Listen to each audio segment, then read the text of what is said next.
next thing we're going to look at are robots. We're going to look at robots. And so cyber war, robots, drones, artificial intelligence, all these concepts are kind of linked in the sense that we are starting to use technology to mimic how humans do things, right? And that's always what technology has been about. It's a tool that extends the capabilities of humans. That's what tools do. They extend our capabilities.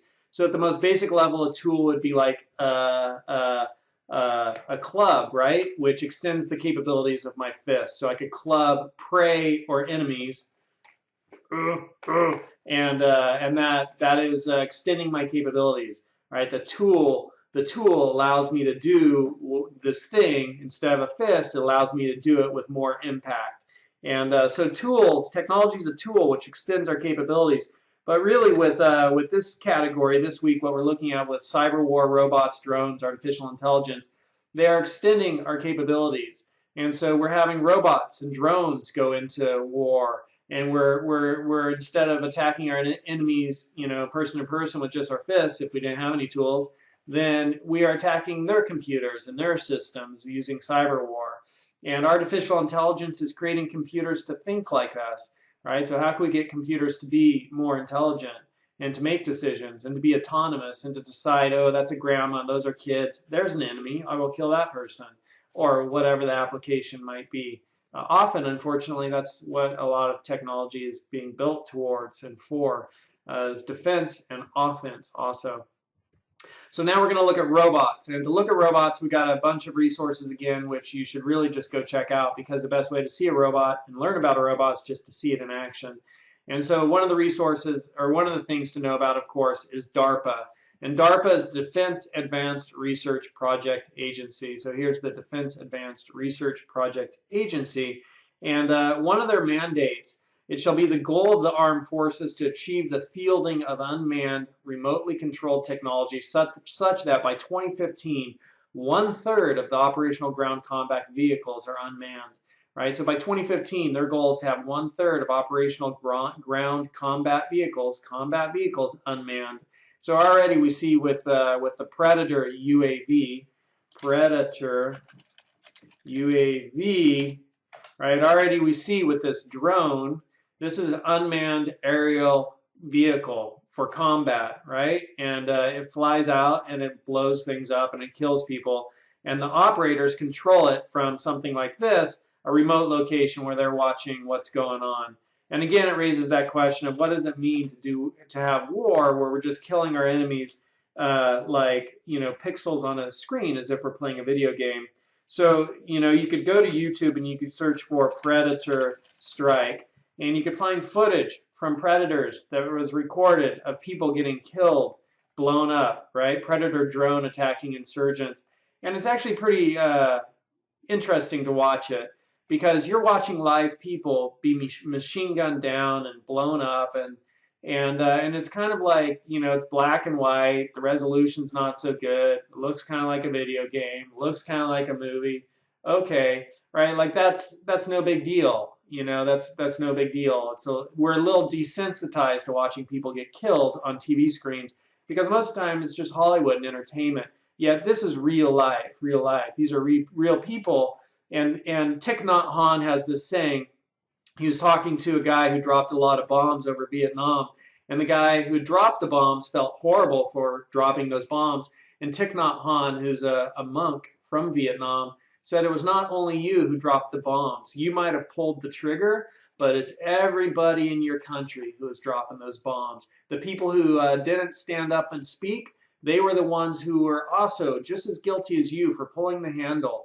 Right? And even the people who are standing up and speaking, is the whole country who is doing it.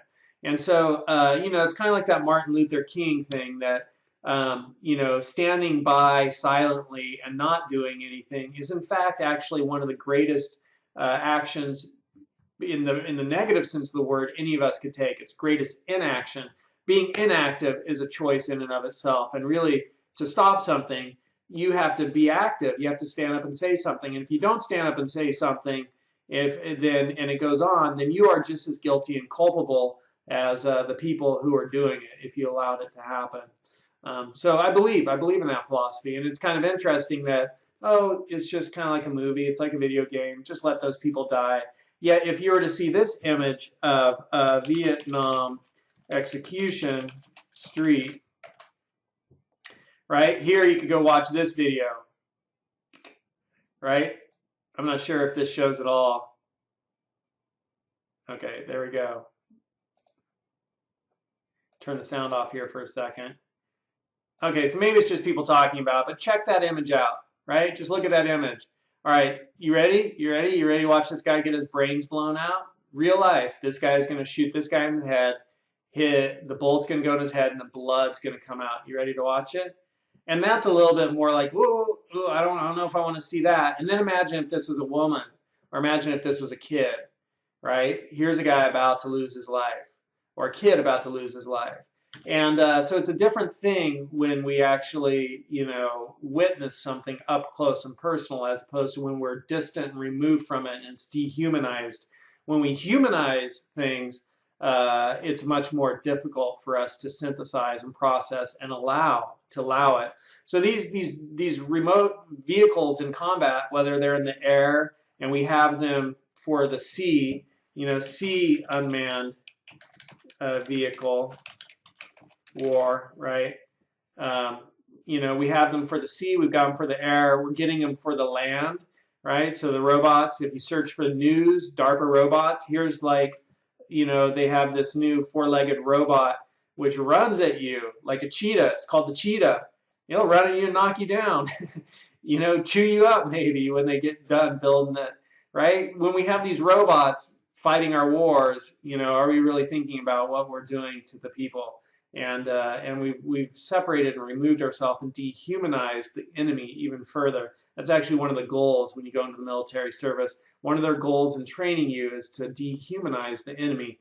And that's actually the goal when a country goes to war with another country. You dehumanize them. You don't think of them as women and children and as people just like you and I.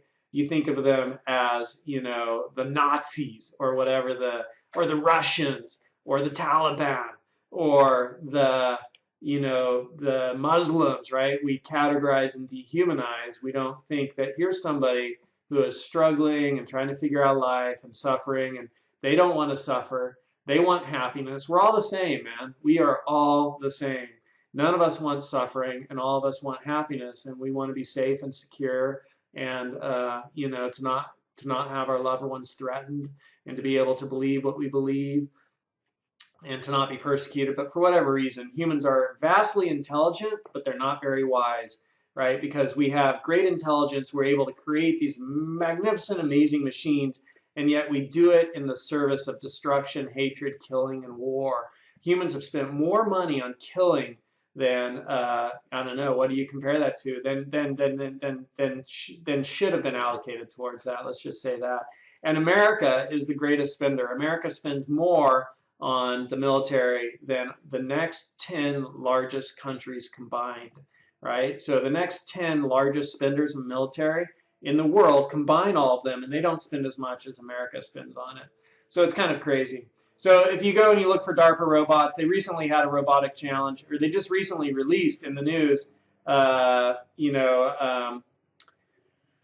what is it called? It is called, it's this guy right here, the DARPA Atlas. So this guy was just released in 2013 of October, just this month when I'm recording this. And here's another one of the robots they've created. So we are getting kind of close to the Terminator kind of thing. So DARPA has some, these are just like drawings, but DARPA has some interesting stuff going on with robots. They've got the cheetah, they've got the Atlas, and they have the big dog, the big dog.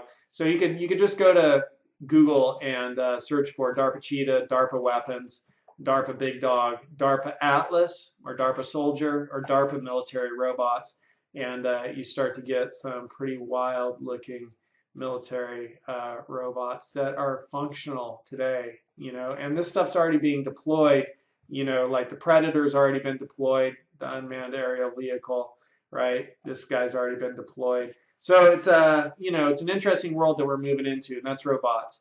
And that's DARPA, and that's Boston Dynamics makes the big dog, and they also make the cheetah. And so there's a lot of resources out here for you to take a look at. To get to these resources, if you are on Udemy, scroll down to the end of our class, and down here under course outline and links to video resources, start that lecture, and let's click on that.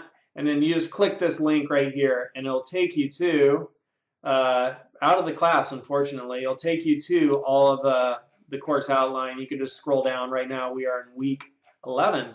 And here you have links. You just click the link and then click that right there, and it'll take you to the next resource. So these are the resources. And if you're in my Blackboard class, you just go to lectures, course outline, lesson plan, and that will take you to it. So we are going to go look at a couple of videos here where we'll learn more about robots and how robots are being used both in the military and in other places, in manufacturing, and then also in the home.